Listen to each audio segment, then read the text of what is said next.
The movie begins with the sound of the city, cars, people rushing, and the cold indifference of Seoul.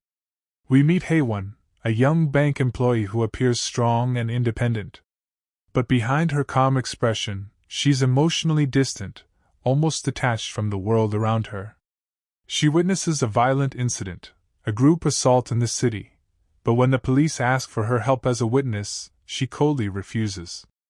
That moment shows us who she really is, someone who avoids involvement, even when injustice is right before her eyes. After the confrontation at work and growing frustration with the people around her, Haewon decides to take a break. She receives a letter from her childhood friend Baknam, who lives on a small island called Mudo. Baknam's letter is warm and full of longing, asking Haewon to visit her after so many years apart. Feeling she needs an escape from the harsh city, Haewon finally agrees. The next day, she travels to Mudo, an isolated, quiet island where only a few people live. The sea surrounds everything, beautiful but lonely.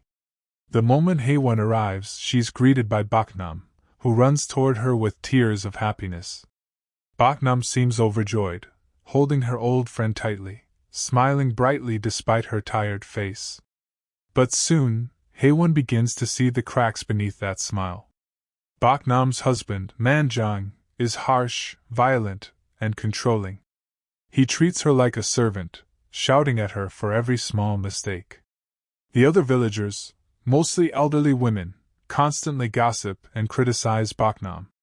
There's no compassion on this island, only cruelty and judgment. Haewon observes this quietly. She doesn't interfere, even when things seem wrong. Baknam introduces her to her young daughter, Yunhee, a sweet and innocent girl who instantly bonds with Haewon. The girl's laughter is one of the few bright things in Baknam's life. As the days pass, Haewon notices the island's oppressive atmosphere. The women work endlessly in the fields while the men drink, gamble, and shout. Baknam faces humiliation daily. The villagers mock her, and her husband flirts with a young girl who came from the city. But Baknam hides her pain behind forced smiles, trying to make Haewon's visit pleasant. One evening, as they sit by the sea, Baknam tells Haewon about her dreams, how she wishes to leave the island with her daughter and start a new life in Seoul. She believes Haewon, her only friend, might help her escape. But Haewon stays silent, unsure what to say. The night grows darker, and Haewon begins to feel that the island itself holds secrets, the kind that the sea keeps buried under its calm surface. One morning, Baknam's husband brutally beats her in front of everyone, accusing her of laziness. The villagers laugh it off, as if it's normal. Haewon watches in disbelief, but again, says nothing. Slowly, the island starts to show its true nature. It's not just a place of isolation, it's a cage. And Baknam is trapped inside it. Days pass on Mudo Island. The sunlight looks peaceful, but beneath it, cruelty continues like a routine. Baknam wakes up before dawn, cooks for everyone, works in the field, and still faces insults from every side. Her husband treats her like property, and the old women whisper behind her back, mocking her for wanting more than this miserable life. Haewon, though disturbed, keeps her distance. She's here for peace, not problems. Yet, every night, she hears Baknam crying softly inside the small house. One afternoon, while Haewon rests by the shore, she notices Baknam's husband with a young woman from the city, his lover. Baknam sees it too. Her eyes fill with quiet pain, but she says nothing. She just clenches her hands and continues working.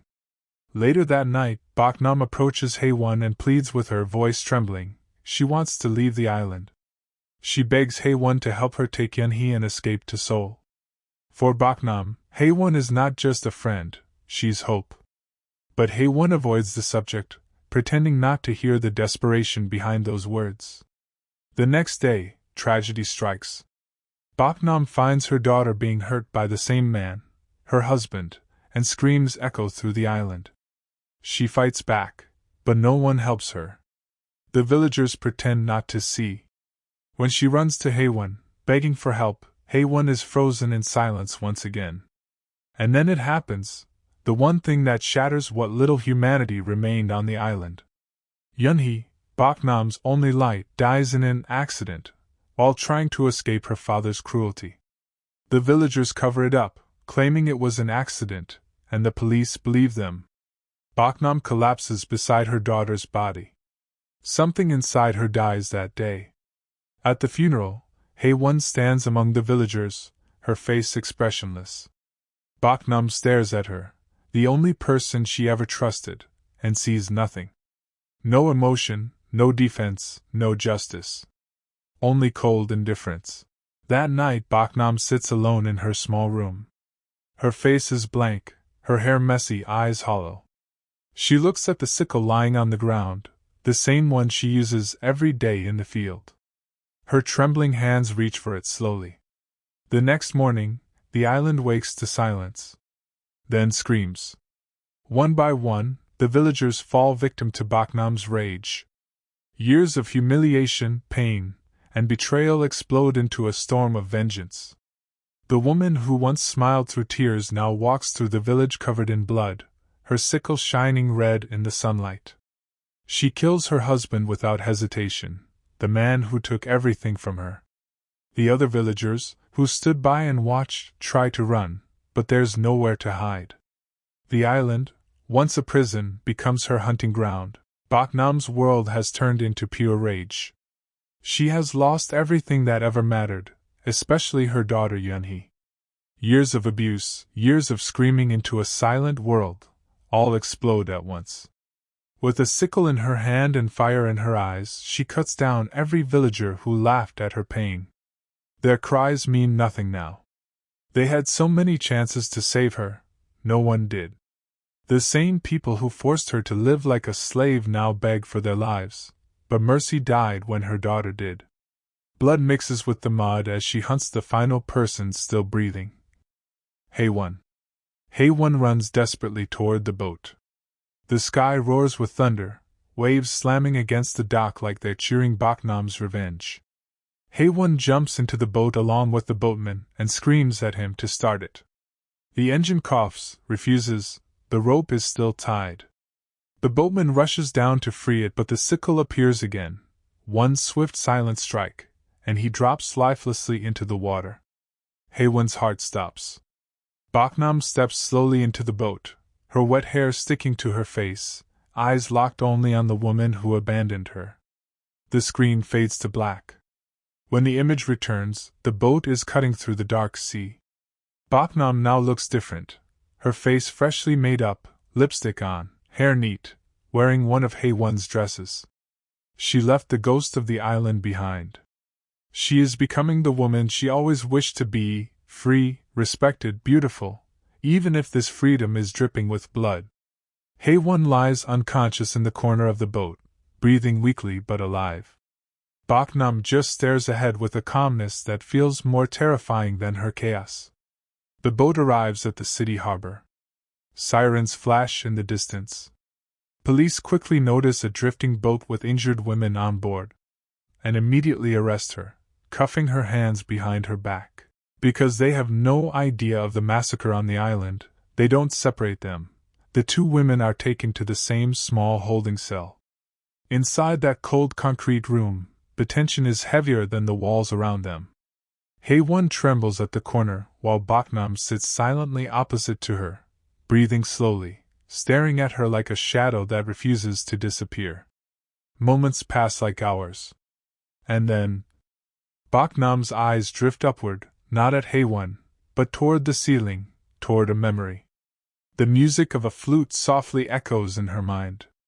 Her daughter, Yunhee, the child she loved more than anything, used to play the flute to make her mother smile even in suffering. That tiny flute was the only moment of peace Baknam ever knew. Tears fill her eyes, not because she is afraid of death, but because she remembers the one person who deserved happiness. But the warmth disappears instantly. The memory mixes with rage. Her fists curl tightly. She stands up and whispers, voice trembling, "You watched her die, you did nothing." Haewon shakes her head, regret finally taking shape, but it's too late.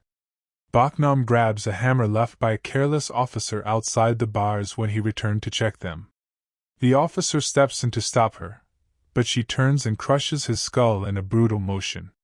The sound echoes through the cell block, metal and bone shattering as blood sprays the white walls. Baknam takes his keys, opens the cell door, and now nothing stands between her and Haewon. Haewon crawls backward until her spine presses into the wall. Baknam raises the hammer high, her face twisted by pain, not hatred. She screams in agony, a scream filled with years of being ignored, hurt, beaten, belittled. She screams for Yunhee. She swings. Haewon grabs the only object near her, a flute confiscated from Baknam's pocket earlier. The same flute Yunhee once played. And with pure instinct, she drives the flute into Baknam's throat. Everything stops. Baknam drops the hammer. Her hands slowly reach to the flute embedded in her neck, blood sliding down her chest. But anger doesn't fill her eyes anymore, only sadness. She collapses to her knees in front of Haewon. Her breath becomes short, trembling.